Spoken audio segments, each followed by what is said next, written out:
Latest news on the Browns. Cleveland just went through one of the craziest days of the entire summer, and honestly, it really gives you a lot to think about. Dillon Gabriel dominated on the field and then made a statement that left all the fans in shock. But that's not even the craziest part. Todd Monken basically admitted that someone is going to be cut from the quarterback position, and what he said next is brutal. And on top of all that, a former starting offensive lineman has found himself on thin ice, with the deadline for cuts fast approaching. Let's start with Gabriel, because what happened next speaks volumes. Alright, let's talk about Dillon Gabriel, because this dude might be going through a full identity shift in real time.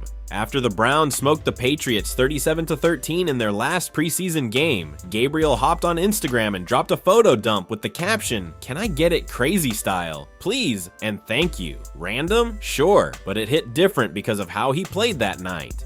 Receiver Luke Flores, who caught 2 touchdowns from him, jumped in the comments saying, "Let's do it again sometime."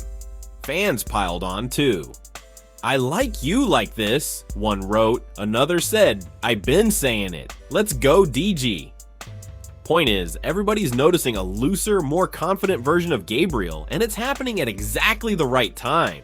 Because on the field, Gabriel was cooking. 12 of 15 passing, 186 yards, 3 touchdowns, all in the first half. He finished with a 157.9 passer rating, basically a perfect game. 2 touchdowns went to Floriea, the third to running back Amani Marshall. He put together scoring drives on 5 of his 6 possessions. The only time he didn't score, the half just ran out on him.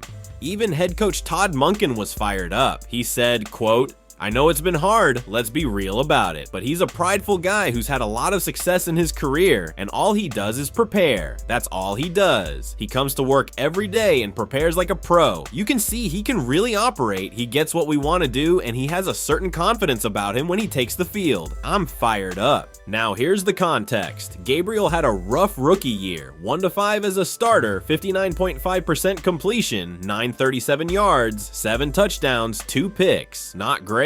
And this offseason, he walked into camp behind both Deshaun Watson and Shedeur Sanders. Tough spot for a former third rounder who's already started games. But instead of shrinking, Gabriel's been talking more. Asked about rookie Taylen Green after the game, he said they were laughing about it, telling each other to just go out there, take shots, and find out. He also kept it real about the stakes. "I'm not naive of what this all comes with, but I want to play well and put good stuff on tape."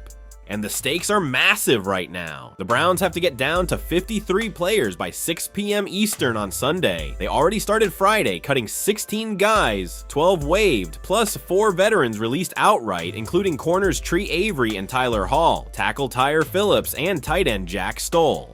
The real question mark is still at quarterback. Watson's the starter, Sanders is the backup. That leaves Gabriel and Green fighting for possibly one spot, though Cleveland hasn't ruled out keeping all 4. Green didn't make it easy either, going 5 of 7 for 27 yards and adding 66 rushing yards, including a 98-yard touchdown drive he basically willed into existence with his legs.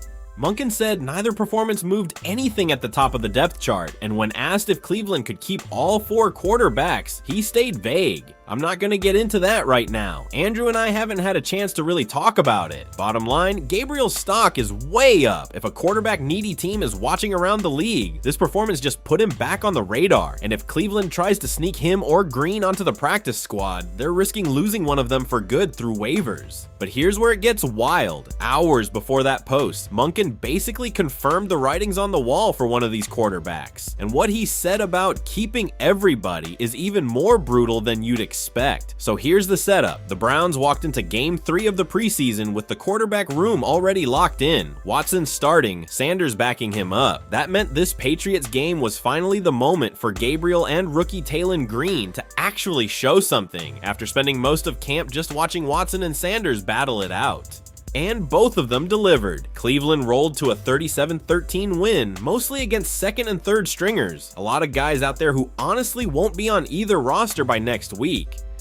Gabriel went 12 for 15, 186 yards, 3 touchdowns, a near-perfect 157.9 rating. Green was 5 for 7 through the air for 27 yards, but he made his money with his legs. 8 carries for 66 yards, including a 30-yard scramble where he literally escaped out of his own end zone.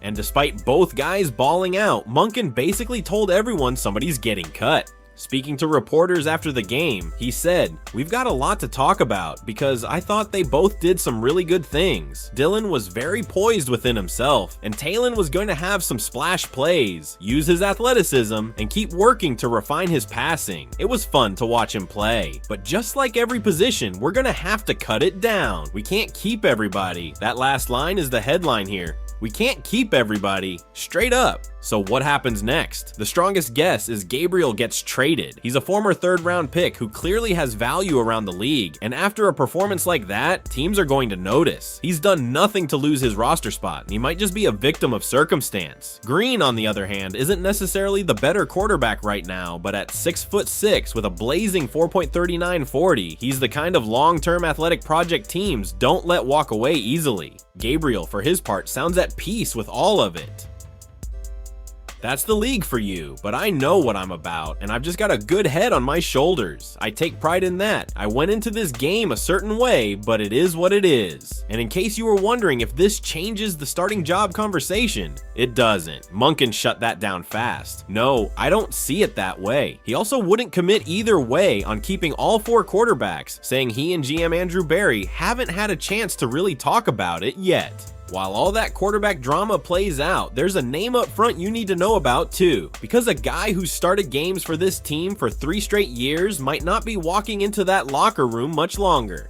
Let's shift over to the offensive line, because there's a name in danger that might surprise you. The Browns already waived a dozen guys off the roster on Friday, but that was just the start. The bigger story brewing is Dawan Jones, a 3-year starter, now sitting on the roster bubble as cutdown day closes in. Jones came in as a 4th-round pick out of Ohio State back in 2023, and he's actually started a ton of football. 9 of 11 games as a rookie, 8 of 10 in 2024, and all 3 games he played in last season. So this isn't some fringe guy, he's got real starting experience. The problem is Todd Monken basically blew up the entire offensive line room when he took over as head coach and started fresh. According to Zach Jackson of The Athletic, the projected starting 5 is Spencer Fano at left tackle, Zion Johnson at left guard, Elgton Jenkins at center, Tevin Jenkins at right guard, and Titus Howard at right tackle. Rookies Austin Barber and Parker Brailsford are considered locks to make the roster. And on the bubble, Dawan Jones, KT Leviston, Luke Whippler, and Zach Zinter. Jones has also battled injuries in every single one of his 3 seasons, and at 6'8", 375 pounds, that size only adds to the long-term risk teams worry about. Here's the bigger picture. This offensive line is almost completely new. Fano was Cleveland's first pick in this year's draft, 9th overall. Johnson signed a 3-year, nearly $50 million deal in free agency despite rough pass protection tape with the Chargers, though he was actually one of the better run-blocking guards in the league last year. Elgton Jenkins came over from Green Bay to play center. Even though guard is really his natural spot, Tevin Jenkins is the only projected starter who was actually with the Browns last season, and Howard arrived via trade from Houston before signing a 2-year, $45 million extension.